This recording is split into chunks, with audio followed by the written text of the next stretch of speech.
Welcome to the deep dive. Today, you and I are really getting into the weeds with Tamiya cements and adhesives.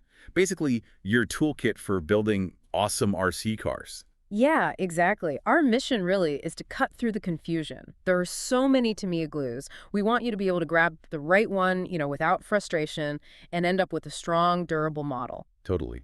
We're looking at a guide that covers, well, pretty much everything. Solvent cements, super glues, epoxies, even the really specialized stuff. And it covers how they work on all the common RC materials: ABS, polystyrene, those clear polycarbonate bodies, nylon metals, rubber, the works. And knowing this stuff really matters, doesn't it?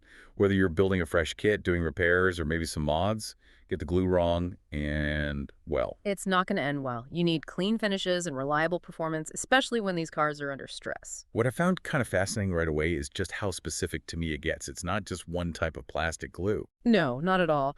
They've got cements tailored for ABS versus polystyrene, sure, but then even specific ones for like gluing rubber tires securely or reinforcing those flexible Lexan bodies. It's pretty detailed. Okay, so let's start with the basics, the solvent-based plastic cements. How do those actually work? Right. So they basically contain a solvent that slightly melts the surface of the plastic. We're talking mainly polystyrene and ABS here. Huh. And when you press the parts together, the melted surfaces fuse as the solvent evaporates.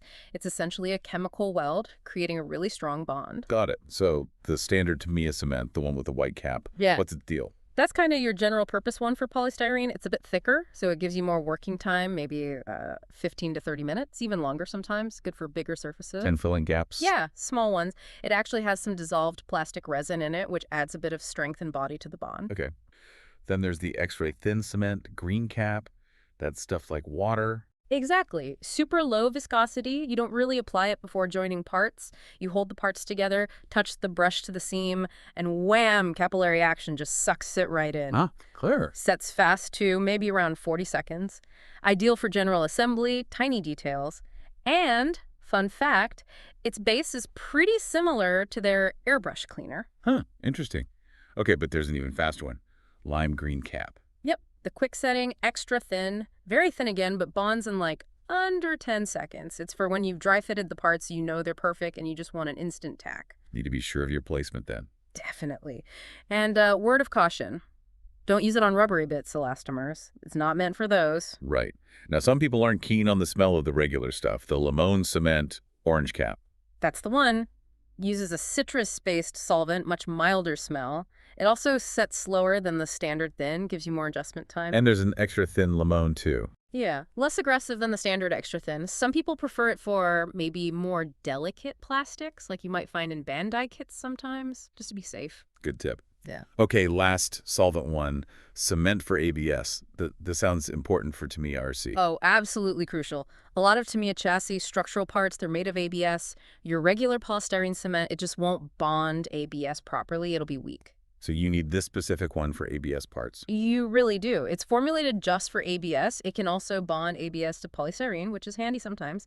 If your main tub is ABS, this is your go-to solvent cement. Okay, clear. So moving away from melting plastics, cyanoacrylate, Yeah. CA glues, super glues. Right. CAs work differently. They polymerize rapidly on the surface, creating a fast, strong bond. Very versatile plastics, metal, rubber, dissimilar materials, you name it. And Tamiya has a few types here too. Quick type, That's your general purpose fast fixer. Pretty straightforward. gel type. Yeah. Sounds thicker. It is. High viscosity, so it won't run everywhere.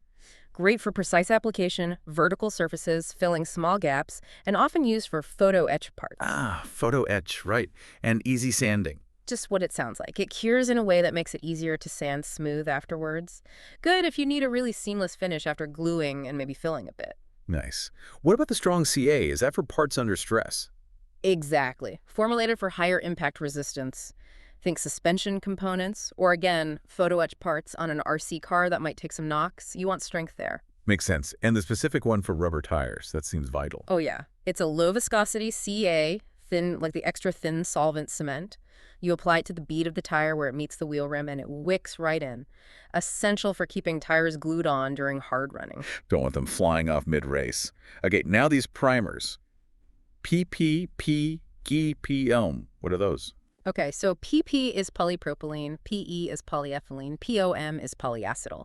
These are slippery, low surface energy plastics. Think of things like little polycaps used in joints, maybe some gear materials, some chassis bits. And regular CA doesn't stick to them. Nope, not well at all. The primer is crucial. You apply it to the PP, PE, or POM surface first, let it flash off, and then apply the CA. The primer basically alters the surface energy so the glue can actually grab hold. Clever stuff. And they have an accelerator, too. Just speeds up the CA cure. Yep, spray it on, and the CA cures almost instantly. Good if you're in a hurry or need to build up layers. Okay. Heavy-duty time. Epoxy adhesives. Right. These are two-part systems. You mix the resin and the hardener. They create incredibly strong, durable bonds, excellent for gap filling and bonding to similar materials, metal to plastic, for instance. And Tamiya has one. They have an epoxy cement. Typically gives you about 5 minutes of working time before it starts setting. Really good strength and shock resistance. They also offer epoxy putty smooth surface and quick type, which you mix and can then sculpt, fill larger gaps, or make repairs. Very handy stuff. Sounds like the ultimate fix-it solution. What about the specialty adhesives? Polycarbonate body reinforcing cement? That's for the Lexan shells. Exactly. Standard glues would just crack when the body flexes. This stuff stays flexible after curing. It's designed specifically for reinforcing polycarbonate, repairing cracks, and it's safe over Tamiya's PS paints used for those bodies. Can you make repairs stronger with it? You can, often used with reinforcing mesh tape. Apply the cement, lay down the mesh, apply more cement. Makes for a really tough repair. Smart. And the multi-purpose clear cement. That's a good one for clear parts windows, light lenses because it dries clear and is gentle on paint and decals. Also works on various materials where you don't want the glue to show. Okay.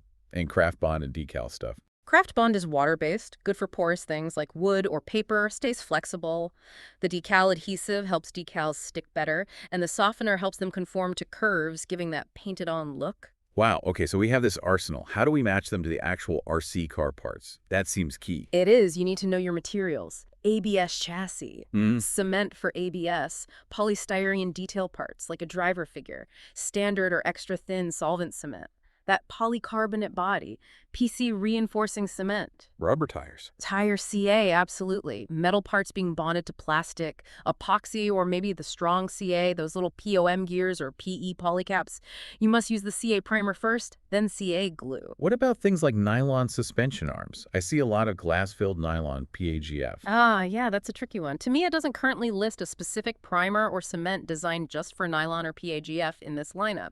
Bonding those materials chemically can be challenging. Often mechanical fastening is more reliable, or you might need to look into specialized industrial adhesives outside the Tamiya hobby range. Okay, good to know. So quick recap for assembly. ABS chassis tub. Cement for ABS. Tiny plastic scale details. Extra thin solvent cement. Gluing on tires. Rubber tire CA. Fixing a cracked Lexan body. Polycarbonate reinforcing cement, maybe with mesh. Attaching a metal hop-up part to plastic. Epoxy or strong CA. Clear windshield. Multi-purpose clear cement. And Always clean the surfaces first. always, crucial step for any adhesive. So the bottom line is, Tamiya gives you a fantastic range. You just need to pick the right tool for the job, based on the material and what you need the bond to do. Precisely. It takes a bit of learning, but getting it right makes a huge difference. And thinking ahead, with RC cars using more and more advanced plastics, like that nylon you mentioned, it makes you wonder, what's next for adhesives? Yeah, that's an interesting thought. Will we see new primers or specialized cements emerge to tackle those even tougher to bond materials commonly used now? Maybe from Tamiya, maybe from others. It's an evolving field. Definitely something to keep an eye on. Yeah.